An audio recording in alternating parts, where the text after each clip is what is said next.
Welcome to the Wear, Wag, Repeat podcast. I'm Tori Mystic, here with my dog Lucy. Together, we're interviewing cool, creative women entrepreneurs whose work is inspired by their dogs. Do you dream of working alongside your dog? Then sit, stay, and listen to the latest episode. Hey guys, so this week I am recording a solo episode because I'm going to tell you all about how I am creating an online store for my blog. I've been working on this for a while, and it's been quite a process. And I know that a lot of you listening might dream of having your own store or somehow an online business. And so I hope that whatever I can share from my experience can help you do just that. So let me start out by talking about why I wanted to create an online store. Eventually, one of my biggest dreams is to have a line of Wear, Wag, Repeat items in PetSmart or Target. That's really my dream. I'd love to do like some really big brand collaborations. And one of the things that I have learned is that I need to prove the concept. Basically, show big brands that my audience cares about what I have to say, they believe in me, and that they will buy things from me. So I thought that setting up an online store would be a really great way to prove to everyone that Wear, Wag, Repeat is a brand that people love and that I'm a brand that people love. So, I'm doing it myself. And then the brands can kind of come along and seek me out. So I actually had some ideas for this earlier in the year. Back in February, I was at Alt Summit, and I think I've talked about Alt Summit before on the podcast, probably on one of my other solo episodes. It's basically a rainbow explosion in Palm Springs. It's a conference for people in like the design and creative and blogging industry, and it's 99% women that go to it. And it's just at the most colorful location venue that you can imagine, and it's just full of creative, amazing people. And I'm so inspired by all of the people that I meet there. So when I was there, I was just exploding with a million ideas, of course. And one of the companies that I met and talked to was a company that helps influencers create their own branded merchandise. I think they might work with Studio DIY, which is a blog turned super brand. The woman who runs it, she creates lots of really cool, funky, creative products. And I think that companies like this help her do that. So that was really interesting. That kind of got my wheels turning. And then I was also there with one of my friends who runs a print-on-demand business. And she works with a lot of artists in the Toronto area. She's based in Toronto, but she works with people all over the world. And she was talking to me about how easy it is to set up a Shopify store, to print your own goods with your own designs and everything on them and get it out in the world. And so I had all these kind of ideas swimming around in my head, and I was, thinking about it for a while, but it was kind of in the back of my head because I had a lot going on, as usual. And then one of the things I love to do when I walk Lucy is listen to podcasts. Maybe you're walking your dog right now as you're listening to this podcast. So in the springtime, I remember it was a rainy day in the spring, and I was listening to the Making a Business podcast from Being Boss. Being Boss is an amazing podcast full of business advice. If you haven't subscribed to it, it's a really great show. I'm actually looking forward to going to their retreat in September in New Orleans and meeting Kathleen and Emily that run it. But they also created an offshoot podcast called Making a Business. And it was all about how one of the women from Being Boss, Emily, was creating a new online business called Almanac Supply Co. And she was thoughtfully curating it with really limited products. So she was only really carrying two things, I think, to start: candles and crystals. And in this podcast, they were really going on and on about how she was inspired by the seasons. So she would have a candle for spring and one for summer. She'd have different crystals that were curated based on the different seasons. And that is really when the light bulb went off for me. And I realized I could start an online store just selling a few things. I didn't have to instantaneously become the next Chewy or Amazon or something like that. I could just start out with a few really purposeful, curated, intentional items. So my original idea was to sell cards, candles, and collars. So I was thinking the cards could be like birthday cards to and from you and your dog. The candles would be based on the seasons. I was really inspired by how Emily did that. And as a dog owner, the seasons are very important because we spend so much time outdoors, more time outdoors probably than most other people because we need to walk our dogs every day, no matter what. So I'm very affected by the seasons when I'm taking care of Lucy. So I thought that was a very interesting concept. And then, of course, I wanted to sell collars because what dog owner doesn't need collars? And that's sort of more of a utilitarian item that I thought people would be interested in buying, while the cards and candles are a little bit more of like a treat yourself kind of a thing. So it all started to just kind of come together and fall in my lap. I was talking to one of my friends who owns a boutique here in Pittsburgh called Juju, and she sells crystals and candles. So it's very coincidental. I'm surrounding myself with these people, which is wonderful. They have amazing energy and spirits. I love it. So I was talking to Leslie, and she, turns out, knew someone who makes candles. And she connected me. We did some Googling, and she remembered the name of it. And she connected me with this candle company based in Colorado.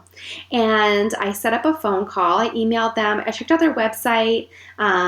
Before I set up a phone call, I actually ordered some candles from them just to see what they were like before reaching out, before even making contact. I placed an order because I wanted to see what their products were like, and they were wonderful. I was so impressed. I love them. I love the packaging. And this was when another light bulb went off in my head. When I got the candles in the mail, they were packaged really beautifully. And the little box that the candle was in had a paper sleeve around it. And on the sleeve, it described what kind of candle it was, the ingredients that were in it, which was all eco-friendly and natural soy-based wax and cosmetics grade essential oils. And then on the bottom, it said that the owners support animal rescue and that they're inspired by their dogs and they're basically dog moms. So unintentionally and unbeknownst to me, these candle makers were also passionate, creative dog moms. So I just thought this was meant to be. And so that is when I emailed and set up a phone call. And I talked with the owner there about what I was envisioning doing, of having some different candles based on the seasons. I already knew in my mind that I wanted to call my spring or summer candle Puppy Breath. I thought it would be really cute to have a candle called Zoomies that smelled like fresh cut grass, because that's just what I think of when I think of my dog getting a case of the Zoomies, is just running through the grass. And so she told me how their process works and that they're able to manufacture candles and put your own labeling on them. So she actually even connected me with the label maker, and I coordinated with them and did a lot of research into how that all would work and all of the pricing and everything. And that's where I started to make a real investment in this shop. When I saw that these candles were going to come together, and that was a big part of my vision, then I realized the cost of the labels, and I knew that I would have to kind of invest in this project to get it off the ground. So I knew I wanted my labels to be really beautiful. So the next thing that I did was I reached out to my designer who designed the brand and the web design for WearWagRepeat.com. She made my logo and came up with my color scheme and everything about 2 years ago. Her name is Brittany, and she's a dog mom in Texas. So I just love being able to work with dog moms. I actually purposefully am working with all dog moms for the Wear Wag Repeat shop, because through interviewing people on this podcast and just through networking with people on Instagram and in person and at the dog park, I know that dog moms are amongst the most passionate, and caring and thoughtful people on the planet. So I knew that I really wanted to work with other dog moms that would put as much care and love and attention into everything that they were doing for my business as I do myself. So that was really important to me. So the candle makers were dog moms. My label designer, Brittany, she's a dog mom. And I knew it was important to hire someone to design my labels. I tried to do it myself for about 20 minutes, and I realized that was a waste of time because they were not going to look good. And that's when I reached out to Brittany, and we went through a few revisions, and she ended up creating a beautiful label. It was really important to me that the labels were beautiful because I just wanted this candle to be something that people would keep around their house for a long time. Of course, burn it and enjoy the scent and everything, but also just enjoy the beautiful aesthetics of the candle. It's a beautiful glass jar and a beautiful label, and that was just really important to me. I have like diptyque candles and other like fashion-y candles around my house, and I really wanted my candles to be something like that. So Brittany created an amazing design, and then based off of the label printing company, I had to place an order for 500 labels. So that's a lot of labels, you guys. And originally, I was only placing an order for like 15 candles. So to order 500 labels, I was like, holy crap. But it was such a difference in price to order a high volume. So I decided to just bite the bullet. Ordering 500 cost about the same as ordering 250. So, and I think the company wouldn't do less than 250. So that's why I decided to just go with 500. Luckily, they were really, really kind and were able to split it up amongst 4 different labels for me, label names. So the basic label design is the same, but obviously each candle has a different name. So I had to think ahead to what I want my fall and winter candles to be and figure out the names for those and the scents for those. And actually I polled my Instagram fans to get some ideas for the holiday candle. It's a Fraser Fir scented candle.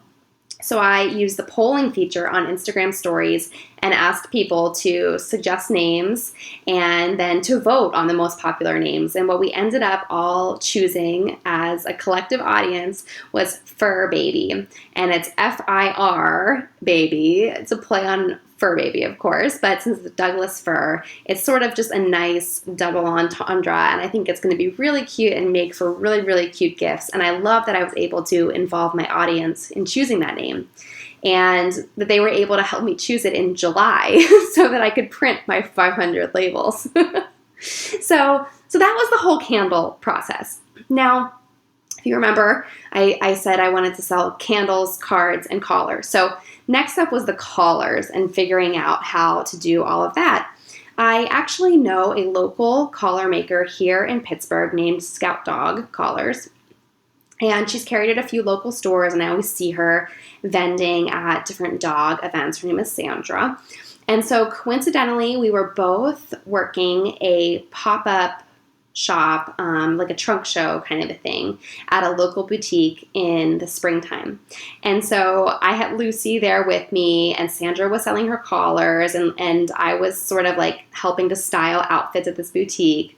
And I asked her if she would be open to making collars exclusively for my shop, making an exclusive like mini collection just for my shop.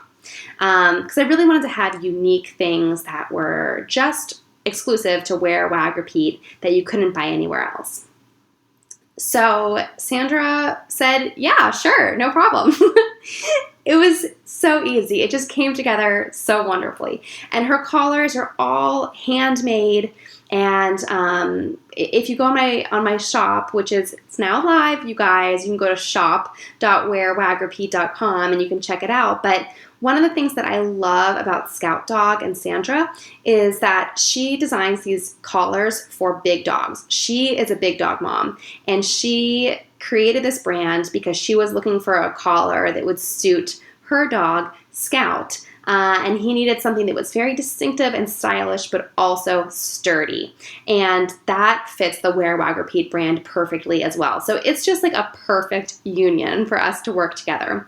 So I proceeded, after she agreed and said yes, I proceeded to go look for this dream print, this fabric that I had envisioned in my mind. I had many phone calls with my little sister about what kind of a print to use on these collars. And I really, really, really wanted a chocolate chip cookie print because I call Lucy my chocolate chunk, and I know a lot of other chocolate lab mamas call their little choco babies chocolate chunks as well.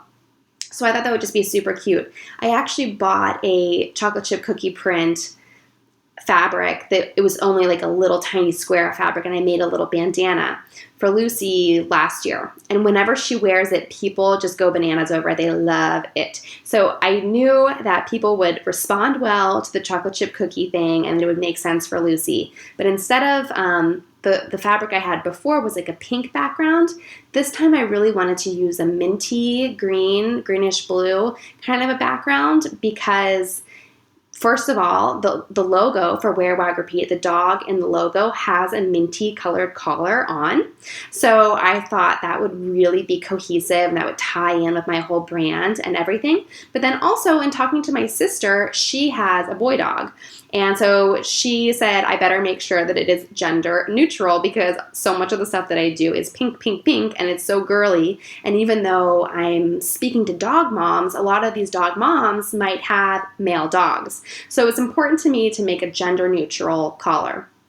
So I started looking for this fabric.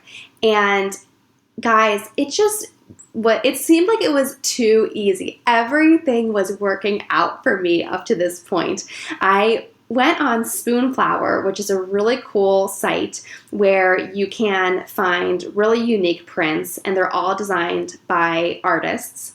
So what's great about that is that you can sometimes reach out to the artists and ask them to make alterations to certain prints that are available. So I found this chocolate chip cookie print that's perfect. It looks like little hand-drawn chocolate chip cookies on a mint colored background. I couldn't believe it. It existed out there in the world.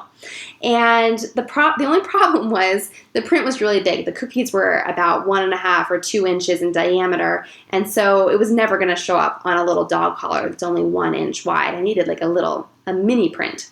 So I saw that this designer had a different print, a different design that came in a mini print. So I emailed them and said, hey, is there any chance that you could make these chocolate chip cookies into a mini as well? And she wrote back within an hour and said, oh yeah, sure, no problem. And did it right there. And the same day, I had the perfect scale for my collars. It was just amazingly perfect. So I ordered the mini print for the collars, and then I decided that I would order the regular full-size scale print, and I would make bandanas to coordinate with it. So that has worked out really, really well. For the bandanas, this was sort of branching out a little bit. I do tend to get a little bit carried away, and I'm a little bit like, get distracted by shiny objects like a little squirrel.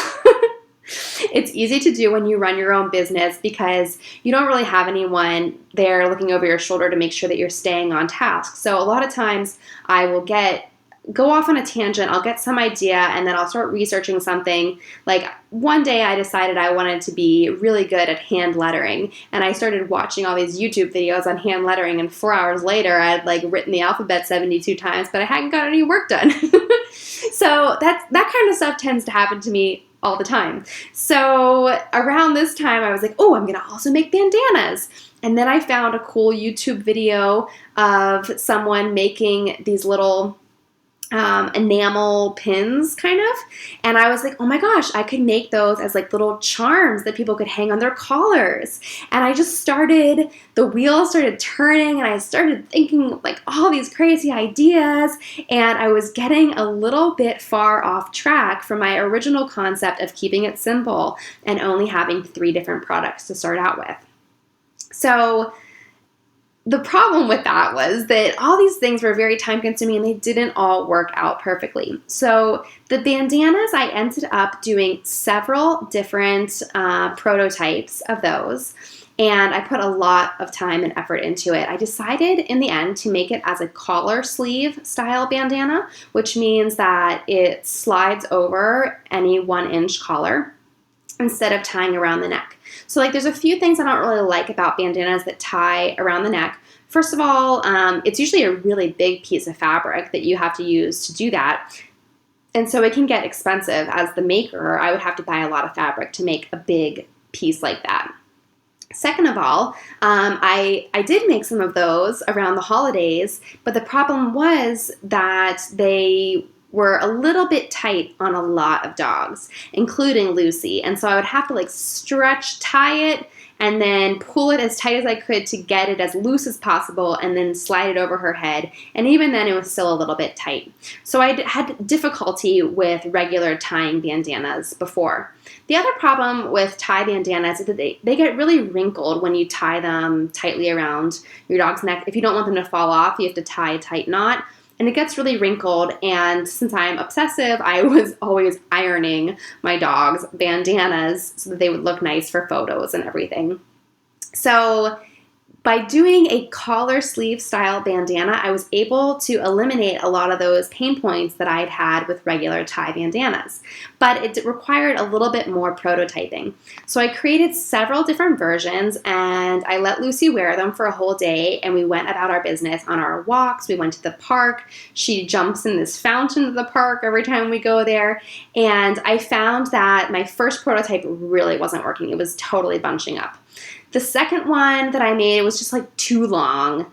The third one that I made, I decided I would do this iron-on interfacing inside of the material to make it a little bit stiffer so that it didn't bunch up as much on the collar. And that worked out pretty well, except that the interfacing that I bought, first of all, I dug high and low on Amazon.com trying to find what I wanted, and spent a lot of time looking for it. And then when I got it, I ended up doing like 4 layers of it. So that also was not going to be cost effective or time effective to be putting 4 layers of that. So then my final perfect version of the bandana actually has a really thick layer of, I guess it's interfacing, but it's not an iron-on kind, it's a sew-in kind, and it's a very stiff kind of material that I sew into the collar sleeve portion of this bandana, not the triangle part that hangs down. And so that worked out, but it was a lot of work. Now, the collar charms that I had mentioned, those did not work out at all. I followed the directions, I did everything that I could, but every time I did it, the clear coat Mod Podge stuff that I put on top caused the ink on the charms to bleed. And I probably made 20 different versions of these, and none of them worked. And I wanted them to work out so badly, but I just had to decide last week that I had to scrap that whole idea. So I was able to get back to my simplified version after wasting many, many hours on other ideas. So that's the story on the physical products for my store. The one thing that I left out was the cards. I'm still working on the cards. They're not going to be available for the launch of my shop. I'm only going to be launching with my 2 different candles, the collars, and the collar sleeve bandanas.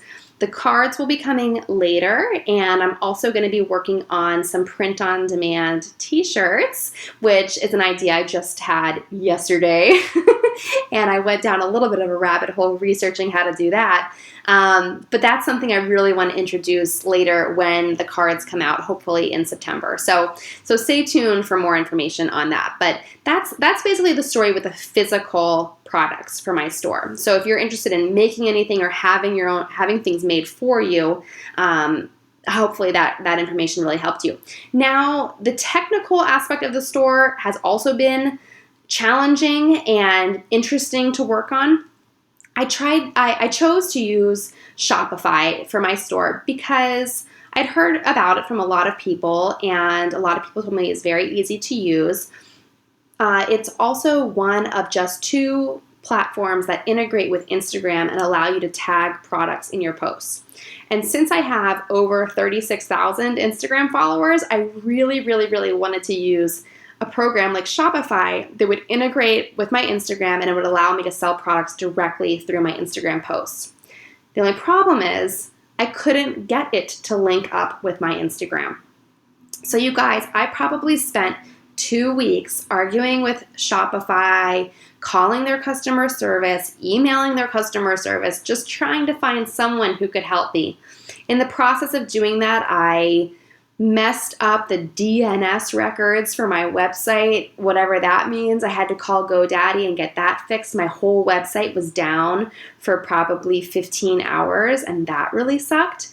I've also messed up my Instagram account. Now it won't connect with my Facebook fan page because Shopify told me to disconnect everything in the hopes that disconnecting and resetting would make the integration work again when I reset everything. Well, not only did it not work, but it messed things up. So that was really, really frustrating. Shopify's customer service was not very good in my experience. At the end of the day, I'm really happy with how my store looks. It is easy to use. It's a visual editor, so you can go on and you can very easily upload photos. The free basic template they have is very nice and mobile friendly and all that kind of stuff. So I was able to very easily set up my products, create pricing, all that kind of stuff. The only problem is dealing with this Instagram integration and dealing with their customer service people who I don't think have a lot of experience actually using the program. They all seem to just reference the help articles, which are available online, which I could look at myself if I wanted to. So that was very, very, very frustrating, and I wasn't sure if the shop was going to launch or if I was going to have to switch programs or something like that. But there's just not really any other options that integrate with Instagram. So I decided to just stick it out and hopefully one day it will work.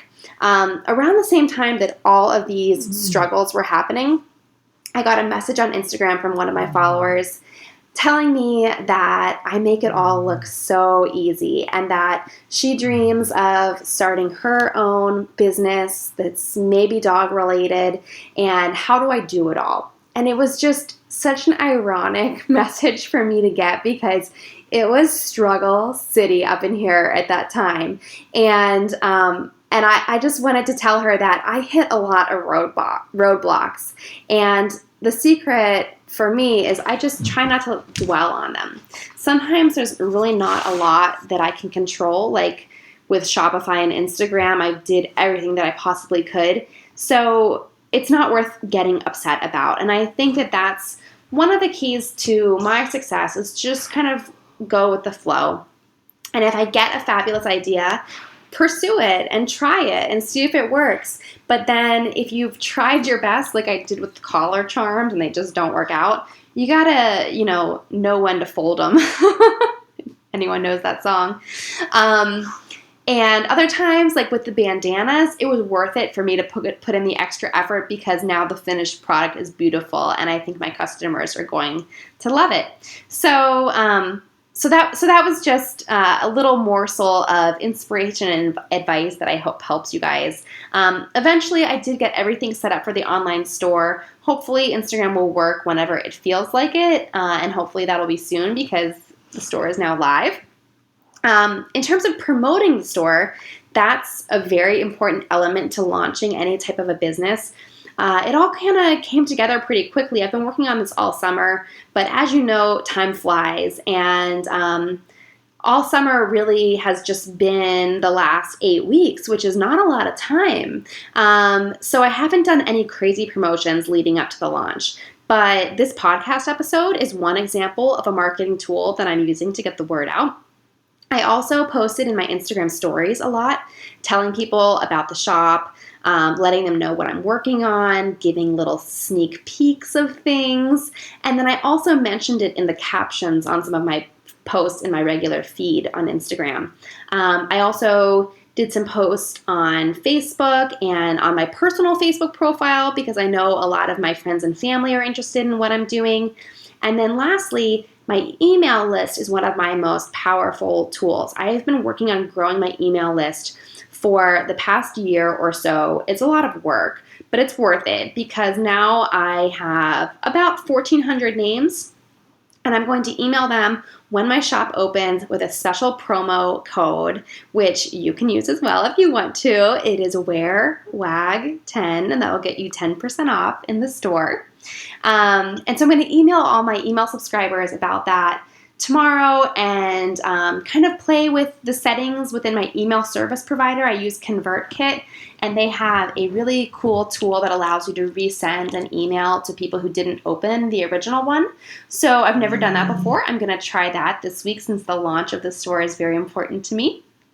So that's my plan, guys. The hardest part for me out of this whole process is figuring out how I'm going to ship things. So I'm very much a rip off the Band-Aid type of person, and so I've prepared all that I can, but I feel like shipping is something that I'm going to have to figure out when my first few orders come in. I have a whole station set up at my house with all of my products, tissue paper, washi tape, custom thank you cards with Lucy on them, and since I'm shipping candles, which are a little bit fragile because they're glass, I also have some packing peanuts and bubble wrap and that kind of stuff. So I think that's the only thing that's a little bit of a mystery to me is the shipping, but I will jump that hurdle when it gets here. So I hope this episode has been very helpful to you. I want it to be as transparent as possible so that you could see that it is possible for you to open an online store too, or pursue whatever dream it is that you have in the pet industry. Like I mentioned, the Wear Wag Repeat shop is now open. You can visit shop.wearwagrepeat.com to check it out. And don't forget, tag me on Instagram at tmystic if you liked this episode or if you buy anything from the shop. And finally, I'd like to remind you that you can review this show on iTunes. Reviews really help me reach more people and book bigger and better guests for the show. And I'd love, love, love it if you could head over to iTunes and leave a brief review of the show, hopefully 5 stars, screenshot it and send it to me on Instagram, and I would love to give you a special shout out from my account. So until next time, good luck to all of you dog moms out there. I can't wait to see what you're doing and what you do with this information that you've learned on this episode. Thank you for listening to the Wear Wag Repeat podcast. You can fetch show notes for this episode at wearwagrepeat.com. If you like what you hear, please subscribe so you don't miss an episode. And until next time, Lucy and I will see you around the dog park.